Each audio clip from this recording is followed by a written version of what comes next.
What's up, creators? Welcome to my channel.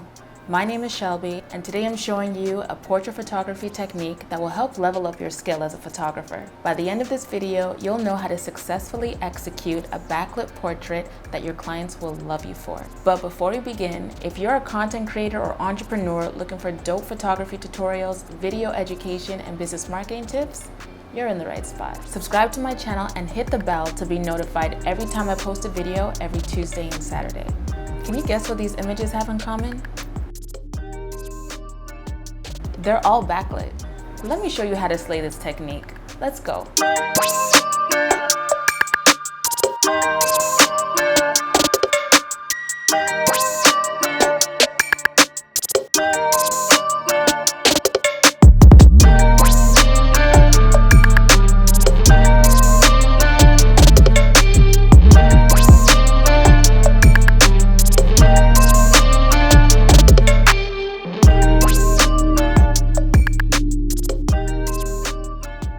Backlit portraits can produce images that convey femininity. They have this ethereal, sometimes dreamy look to them. Let me show you how it's done so you can add this technique to your toolbox. Let's go. Alright, so this backlight portrait photography look can be achieved at any time of the day as long as you have a directional light source. What I mean by that is you can tell where the light is coming from and the direction it's going to. This will help you to determine where you need to stand or where you need to place your model. For our purposes, we're going to use three things to achieve this look.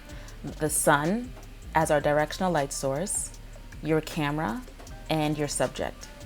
In this case, my subject is my gorgeous sis Jess. Shout outs to her for helping me and getting up early to help me with this shoot. So here I am with my camera. It's a Sony a7 III mirrorless camera. I'm using my portrait lens, which is an 85mm 1.8.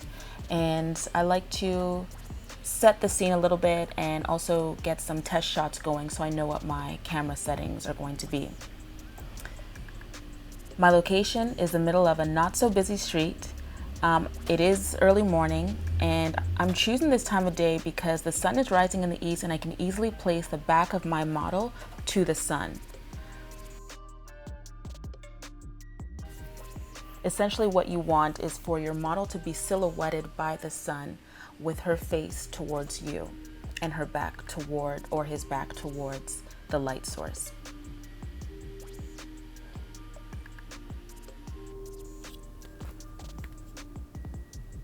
My camera settings are as follows for this shoot. I chose a shutter speed of 1/400th of a second. That meant that even with minimal movement, I would be able to freeze my subject. ISO of 400, because it was still early in the morning, it was a little bit dark and I wanted to lighten up the image a little bit. So I chose 400 and my f-stop was at 2.2 because I wanted to create a beautiful blurry background or bokeh to frame my subject.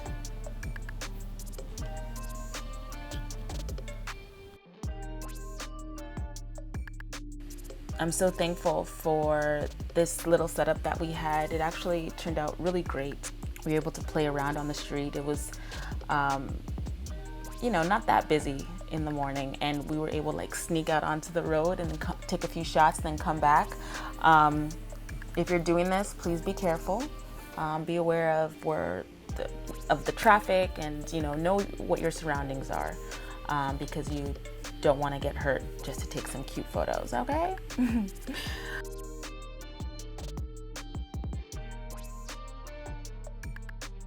Yeah, here we go onto the street. My sister is such a sport. Like, I mean, she claims not to be a model, but she's gorgeous, y'all, so. Actually turned out to be way, maybe too early. So the sun didn't quite get up as high as I wanted it to be in order to frame her correctly. So no worries, we had the time, so we decided to grab a second location later on that day. And we did so, and I'll show you how those images turned out.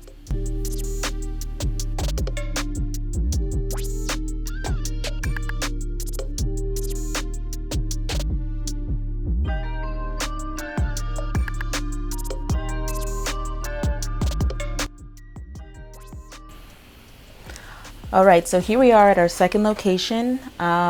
It's in the back of a building. It was just a parking lot, and you know, there was this bush which we used as a prop. You know, it was on someone else's property, but you know what? You got to do what you got to do sometimes. As you can see, it's much brighter.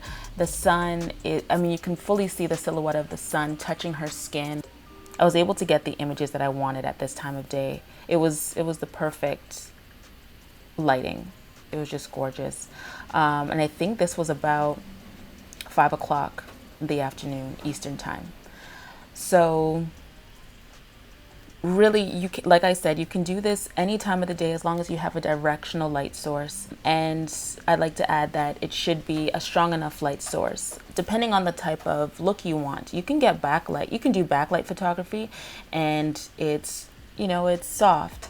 Or you can do backlight photography and it's, you know, strong and powerful, and you can tell that there's a huge light source there. So you're the creative, you're the photographer, or you know, you're a student maybe. You know, figure out what your style is, have fun, get out there and practice, try new techniques.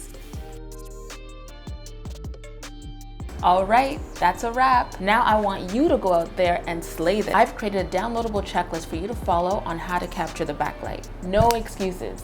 Click the download link in the description box below to get your guide. If you like this video, hit the like button, comment, subscribe, and share with the content creators and entrepreneurs you know.